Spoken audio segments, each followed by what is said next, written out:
নমস্কার দর্শক বন্ধু, আমি শ্রী প্রদীপ ঠাকুর। যে গাছটি আমি আপনাদের দেখাচ্ছি, নিশ্চয়ই গাছটিকে দেখে চিনতে পারছেন। আমি একবার ছুঁয়েও আপনাদের দেখাই।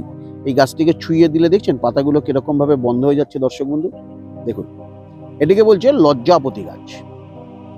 এই লজ্জাপতি গাছের শিকড় যেসব ছেলে মেয়েদের বিবাহ হচ্ছে না, বিবাহ দেরিতে, অর্থাৎ বারবার সম্বন্ধ আসছে, সম্বন্ধ ভেঙে যাচ্ছে, যে কোনো শুক্রবার দিন, যদি সেটি অষ্টমী তিথি হয়, খুব ভালো হয়। এই রকম একটি লজ্জাপতি গাছের শিকড় নেবেন, টান দিয়ে তুলে গঙ্গা জল দিয়ে ধুয়ে নেবেন। ধুয়ে নেওয়ার পর এই লজ্জাপতি গাছের শিকড়টা ওং প্রজাপতয়ে নমঃ এই মন্ত্রটি বলে যে কোনো তুলসী গাছের গোড়ায় এই শিকড়টিকে একটি কবজে ভরবেন এবং তুলসী গাছের মাটি একটি কবজে ভরবেন।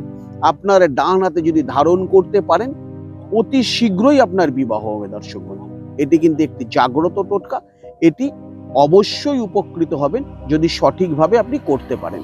নমস্কার দর্শক বন্ধু, সুস্থ থাকুন, ভালো থাকুন।